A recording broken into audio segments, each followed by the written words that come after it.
Hello and welcome to Granada Reports, live with the latest across the northwest. Yeah, it's good to have you with us on the programme this evening.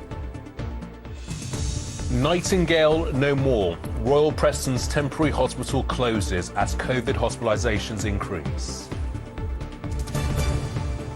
How Dame Deborah inspired thousands and saved lives right here in the northwest. Tributes pour in as she dies at 40. Back on the road, but it's a school run and trips to the tip. Tyson Fury makes the most of retirement. Find out why, in Prescott on Merseyside, all the world's a stage. And in the weather, after yesterday's lively forecast, are things perking up? A seesaw of sunshine and showers, but also some really heavy thundery downpours in the mix overnight tonight. Stay with us. I'll have all the details later. Yeah, thanks for your company. First this evening, as COVID cases continue to rise across the northwest once again, tonight the Royal Preston is closing its Nightingale Hospital. Yeah, it was a special treatment hub that was created in the hospital car park there to offer additional beds when the Omicron variant began to take hold last October. Staff say it's been one of the most well-used Nightingale hospitals in the country, but now it's served its purpose, with some of the beds being sent to Chorley Hospital. Yeah, at the same time, though, NHS trusts across the northwest are now reporting increases in COVID hospitalisations of between 50 and 200% in recent weeks. Well, 58 COVID patients are currently being treated at the hospital, a sharp increase on the previous week. Our correspondent Elaine Wilcox has tonight's top story. This is why the Nightingale hubs were built, to relieve pressure on the COVID wards. The northwest was the epicentre of the Omicron wave, when contractors got the call last Christmas Eve to build one here in the car park at the Royal Preston Hospital in just over 2 weeks. Tisha Bradley says it was a tough environment, but they did make a difference. We had no staffing, and to have a ward of 50 patients is massive. It's a lot bigger than the wards on the hospital. And to have no staff to do the patient care that we want to do is just extremely difficult. And the environment, it's not a normal environment. You know, we're in a tent, the ceiling's black, there's no windows. It's very, very tough. The modern but temporary structure was part of the government's contingency to deal with COVID cases. But as rates came down, the Trust Chief Executive fought to keep it. We've used it for lots of different things, but it gives us 50 additional beds that we can use to support cancer recovery, that we can support elective recovery, and we can cope with all the spikes of winter pressures. So we've used it as additional beds, and it's been really successful for that. So I am sad to see it go, but I think we do need to get back to normal as well.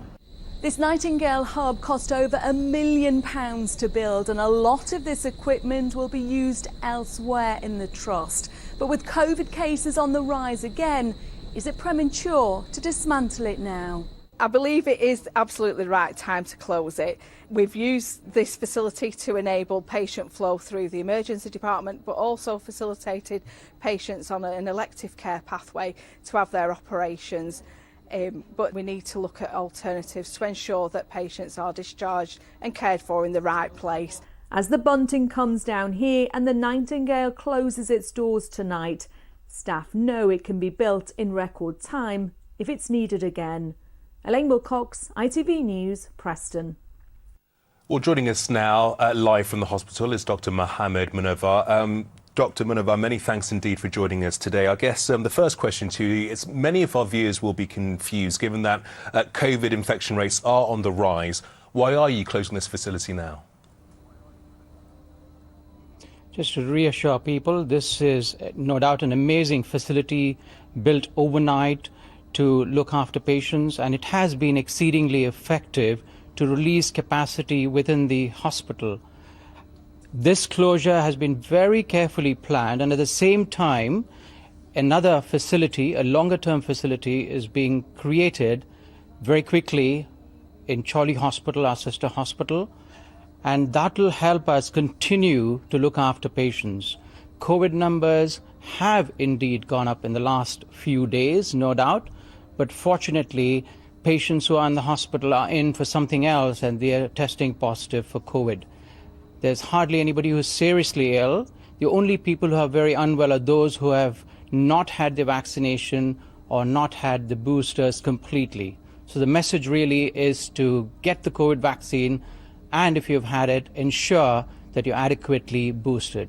We don't know for sure what is around the corner in terms of whether we may see a new variant in the next few weeks, months or years, but if more people are hospitalised with COVID again, can you, your colleagues at the Royal Preston cope? Yes, we do have contingency plans. That is a possibility, what you've just described. But we do have plans both in our intensive care unit, our respiratory ward, our enhanced care ward, and other facilities to bump up the facility, ensure that we can look after those patients, not just COVID, but do the restorative work, look after other patients who come in with many other conditions that we have to look after, both in Royal Preston Hospital and in Chorley Hospital. Well, that was the question I was going to ask. They might not be needed for COVID patients. What about those who are caught up in the backlog? We hear so much about this at the moment. So it seems strange to lose any beds, doesn't it? Yeah, this was a temporary facility, amazing, as you'll see, and it's been exceedingly effective, no doubt, to release capacity in the hospital. But it was a temporary facility, and the plan was to close it. But what we have done is very carefully ensured that we do not lose capacity. And that's why in Chorley Hospital we are creating a longer-term facility which we can continue to use to look after not just COVID patients, but the other medical patients as well as the surgical patients. Waiting lists have built up in the last couple of years during the pandemic, and we are doing restorative work to look after those patients and ensure we get through all those waiting lists and ensure that people have their surgical procedures and other endoscopic procedures which they have been waiting for. Doctor, there we have to leave it. Dr. Murphy, thank you so much for joining us tonight, and best of luck with the work that lies ahead. In other news today, and Merseyside MP Kim Johnson has accused police of institutional racism after officers were seen aiming guns at two innocent black men in the Toxteth area of Liverpool. The force says they were responding to reports that a man had been seen carrying a gun and that one of the men matched the description they'd been given. They insist their action was justified and appropriate. It was hostility the whole way through. It was aggression the whole way through. If that's how Merseyside police would like to portray themselves, that's perfectly fine. But when you go and take two young black men off the street for no reason whatsoever when they're walking home, that's unacceptable behaviour. Well, more news now. And next night, there is no doubt that Dame Deborah James has saved many lives by raising awareness of bowel cancer and its symptoms. So there's widespread sadness today after the news that she has died at the age of 40. Yeah, one of those she inspired was Karen Cowley from Newton Le Willows. She's been living with the same cancer, and as a result, she always felt a special connection with her. Yeah, as I'm sure you know, Deborah was always determined to be upbeat when she could, but was also refreshingly honest in the podcast she presented. Karen has been speaking to Rachel Townsend. Well, it is just so hard to determine how many people here in the Northwest have been helped by Dame Deborah. Many felt a huge personal connection to her. One of those is Karen Cowley, who was diagnosed with bowel cancer at the same time as Dame Deborah. Now, we're here in Newton Le Willows at Karen's home. Thank you for chatting to us today. It's such a sad day, and because of the timing of your diagnosis, you've followed Dame Deborah's journey really closely, haven't you? Yes, indeed. Yes, I was diagnosed in December 2016 also. And so, yes, very closely. And also a lot of similarities between her journey and my own. And how over these last 6 years did she help you? One of the ways that helped a great deal was when I was actually suffering with the effects of having to wear a stoma for 18 months. I had an ileostomy, and she made that normal for me. Well, we'll chat to you a little bit more in a moment. A short time ago, I spoke to the Chief Executive of Bowel Cancer UK. Dame Deborah was a patron there. She just never stopped raising awareness. She never stopped supporting people personally, even though she was going through difficult times herself. And she, right to the last minute, she campaigned, and she set up a Bowel Babe Fund So she's just done a phenomenal amount, and she will be hugely missed. And my thoughts are with her family today. Now, there is such important work going on right here in the Northwest to beat bowel cancer. And Karen, you're currently on a clinical trial at the Clatterbridge Cancer Centre in Liverpool. You've been on it for 14 months. Your consultant has told you that you appear to be responding really positively. How have the last 14 months been for you on that trial? Marvellous. I've never been more cared for, to be honest. I'm really looked after when I'm there, and in between I have blood tests, I have scans, and so anything that would raise a red flag to them, I'm sure they would respond to straight away. OK, well, Karen, we wish you well on your journey. In her final message to us, Dame Deborah told us to find a life worth enjoying and also to check our poo. I'm sure if we all keep doing that, many more lives will be saved. Rachel Townsend reporting there. And just so you know, Deborah's fundraising campaign has now seen almost £7 million. Incredible figure. You can find links to that via our website, the usual address, itv.com/Granada. Well, next, and a nurse who was given an MB for her work after the Manchester terror attack has had the surprise of her life. Yeah, you're going to love this. Fiona Murphy had not seen her son, who lives in Sydney, Australia, for more than 2.5 years. But a video of them being reunited is going viral on social media.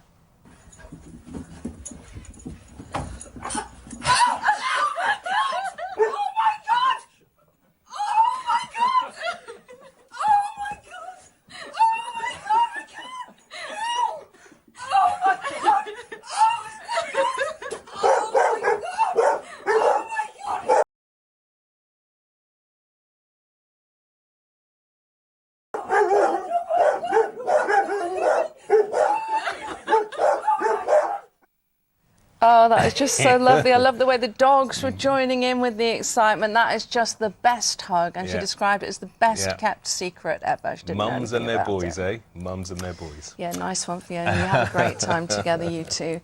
That was just so lovely, wasn't it? OK, well, let's move on to more news now. And gay men who were charged with homosexual offences on the Isle of Man will finally receive official pardons. The Isle of Man government has also confirmed the pardons will include any men who have died since. Today, campaigners said it is a step in the right direction, but they're still concerned about the application process needed to have offences removed from their criminal record. Our Isle of Man reporter Joshua Stokes has more.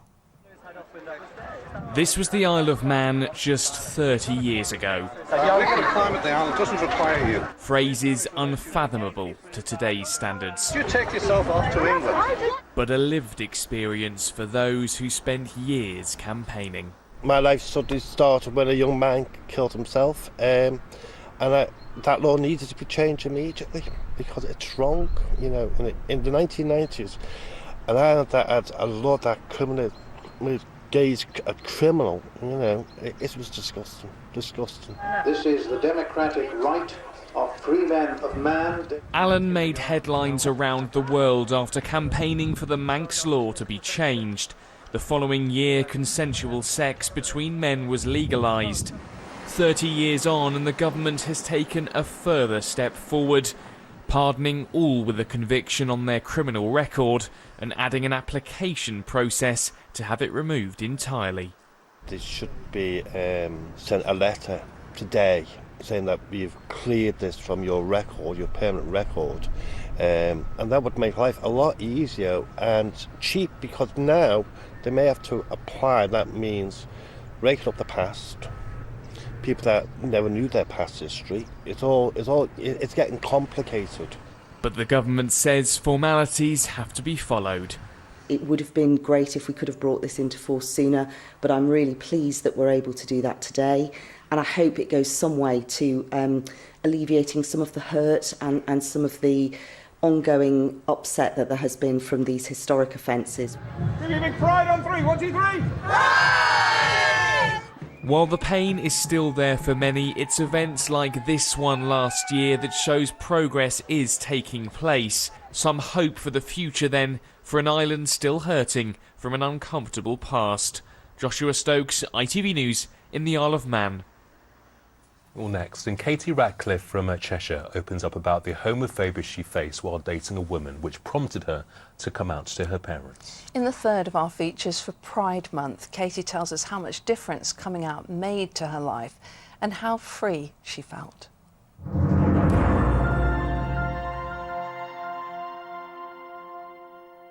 Hi, my name is Katie. My pronouns are she, her, and I identify as pansexual. Pansexuality is being attracted to any gender. The attraction, gender doesn't come into it in any way. I would say I don't necessarily have the stereotypical out with a bang sort of coming out story. I just sort of trickled it into conversation throughout, being like 16, 17, 18. Sort of mentioned it to my friends, my family. I just sat down with my mum one day and said I've been experimenting with girls and I have feelings that are romantic towards girls. And back then it was quite a scary thing, and I think I just wanted it to share it with my mum. And her response was very stereotypical.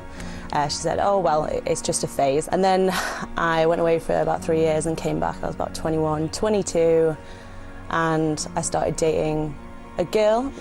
But I think there's always that taboo nature of dating a girl when you're a girl.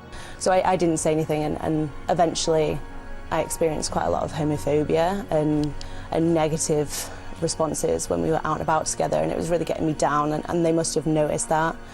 And eventually they sat me down and were like, what's going on, what's happening? And I told them all about it. And they were really supportive, especially my stepdad. He was really sweet about it. Said, we love you no matter what, and we support you no matter what. When I came out, I felt quite liberated, quite free.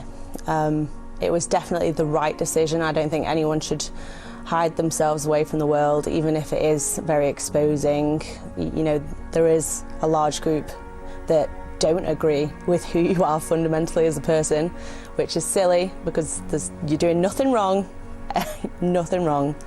But it is very freeing, but it's very scary at the same time, incredibly scary, because you're putting yourself out there and you do have to expect a negative reaction from some. But just do you, because it doesn't matter. It doesn't matter what other people think. As long as the people around you that love you and you love care about you and accept you, then you're already winning at life there. So happy Pride Month, everybody.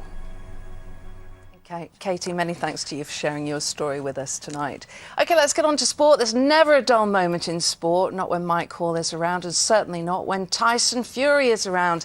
He seems to be enjoying his retirement, Mike. He is. Anyone hoping to see him defend his world title anytime soon might be disappointed. Gone are the gruelling training camps and brutal fights in the boxing ring. Tyson Fury says his focus these days is on the daily school run and trips to the tip. Fury announced his retirement from the sport in April, but is about to head out on the road again to see his army of fans. He's been speaking to our reporter, Jamal Williams-Thomas. Heavyweight champion of the world Tyson Fury is known for his ability on the microphone as much as he is for his punching power. He's now taken that skill and embarked on a one-man show tour where he has been telling all. It's been absolutely fantastic. I've done 4 dates so far. Meeting the fans has been unbelievable. We've travelled over 1,000 miles. I've met thousands of people so far. We've sung, we've danced, we've laughed, we've cried. We have had a lot of fun over the last 4 days. It's very important for you to stay connected with your fans, isn't it? Do you know what? It's very important, because without the fans, the athlete or the person who's being watched by a fan is nothing. And people need to realise that. We don't need protecting from the fans. You need to embrace these people. I love to speak to people, hear their story, hear how they've been. They tell me about their mental health struggle, they tell me how they've come back. The tour is a chance for Tyson to speak about things he wants to set straight inside the ring, as well as his fights outside of it. I tell them the story of what it was like training, preparing for Klitschko, and all the little tricks that they tried. I told them about being announced as world heavyweight champion and the new. I tell them about the depression after that, the suicidal attempts, thoughts. So obviously you're in retirement now. How's it treating you? Are you taking life easy? Are you still in the ring a bit? Or? I'm still training twice a day, 6 days a week, and then we've got a good routine here in Morecambe. So I get up in the morning, I take the kids to school, I go for a run. I come back, do some jobs, whatever I've got to do, whether it's a tip run, pay some bills, tidy up outside.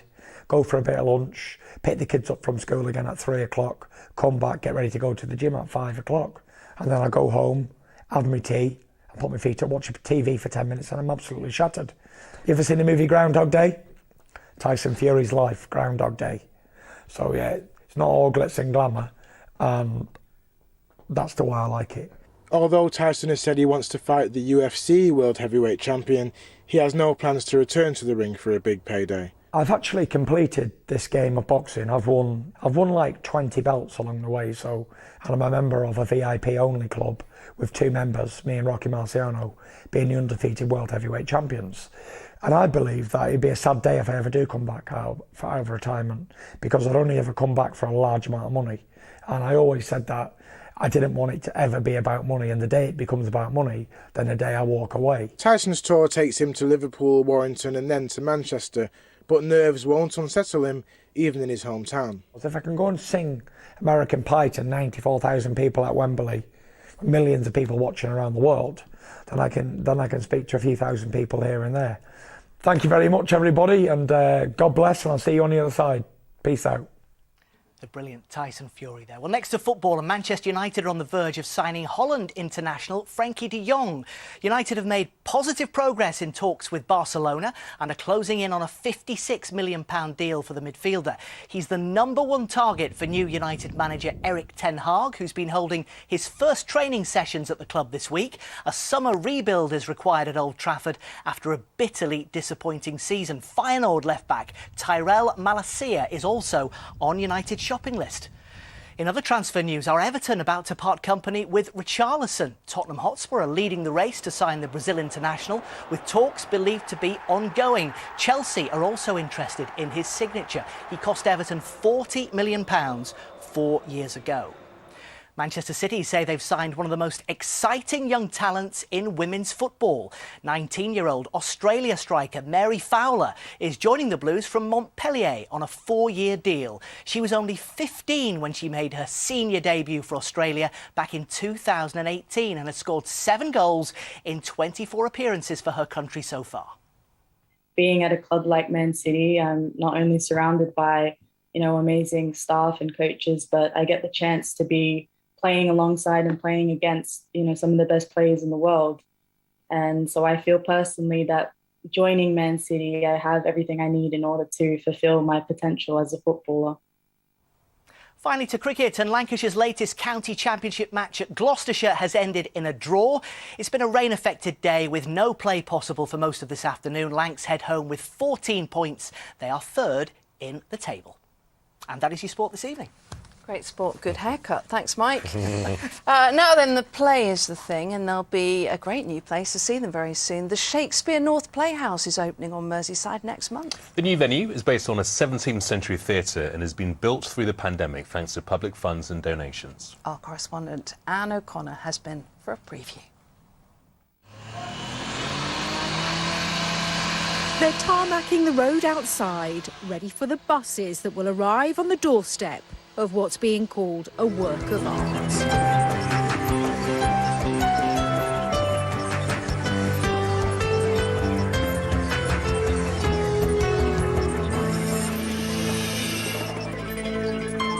What we need to do as part of our opening season is make sure that everybody in the North West knows that this is their theatre.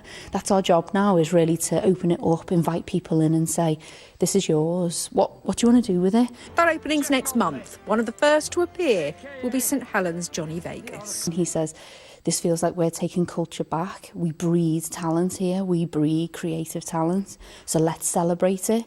And I can't say it any better than that. No, I couldn't either. And we have got such talent, such brilliant talent. It's about keeping it here as well and giving it a platform to develop and shine and grow. As the cost of everything rises, tickets for many performances here will be for people to pay what they can afford. And there'll be jobs inside and around Prospero Place, the theatre's new address. There's been 280 people who've actually worked on this site. We've got 39 people who are on site now in terms of full-time equivalent. 140,000 people we think are going to be coming to visit this place. So I think it's going to have a major impact. There'll even be training places available there. I was with Kia, the construction people, there a couple of weeks ago, and they will be offering training for traditional construction work. There's not a nail or a screw in the theatre. It's just wonderful. Shakespeare's linked with Prescott through the Earl of Derby, a patron of Elizabethan theatre. Imaginarium, the community stage group based in Prescott, will perform its original play in August. Of course, having the name Shakespeare can be off-putting to some people whose association was really, reading it at school and not really understanding it. I mean, for me, Shakespeare should never be read. It should always be performed and listened to and seen, and that's what it's all about. It's going to transform the whole borough, the whole region, really. Yes, Gaynor, we can see you're quite into it. She's not the only one. There'll be a parade, including a float with the staff who constructed the building to open the place on July the 15th. Anne O'Connor, ITV News, Prescott. Wow. Looks fab. Alas, poor Yorick. Here's the weather. That sunshine really made your eyeshadow pop, you know? And you put the wipe in the bin, not the toilet. United Utilities sponsors ITV Granada weather. Go ahead, Queen. Hello there, very good evening to you. Well, I don't know about you, but I am a bit warmer than I was last night at Lytham Festival. And indeed today, everything did perk up as promised. Sunny spells and showers, 1 or 2 gloomy spots across the region at times. And that's the way things will continue over the next few days. However, showers become less frequent towards the back end of the week. So it's all because we're on the north side of the jet stream at the moment, this fresher Atlantic showery air. It's to the south of that where all the hot stuff is, and really very, very steamy through parts of Italy and Spain right now, and some very uncomfortable temperatures recorded in the last 48 hours. 40.7 in Rome on Monday and 31.6 in Norway yesterday. But the heavy showers and thunderstorms are now starting to break down and the heat to recede. Talking about heavy showers and thunderstorms, we have some of our own overnight tonight, affecting us particularly through the western side of our patch from about 10 o'clock tonight through to tomorrow morning. Some slow-moving, heavy thunderstorms and showers focused across the Isle of Man through the Irish Sea here, maybe impacting the coast as well. Light winds, as I say, that's why they're going to be slow-moving. And this mainly impacting as well later in the night. You can see this little clump of showers and rain there during the second part of the night, 12 to 14 Celsius, so not a cold one at all. Here is sunrise and sunset times for tomorrow. Sun's up at 4:44. You'll find that area of rain tends to clear away northwards tomorrow morning. Then we expect some sunshine, but it's a very unstable air mass over us at the moment. So very quickly it'll kick off more showers, and again they could be slow moving, locally heavy as well. Temperatures 19 Celsius in the sun in between. There's a possibility of a rumble of thunder and any showers on Friday. Still a risk of sunny spells and showers, a front scooping them all up into more organised bands on Saturday. United Utilities sponsors ITV Granada weather. Those eyebrows are unreal.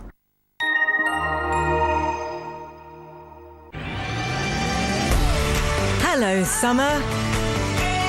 Piri sponsors ITV pollen count.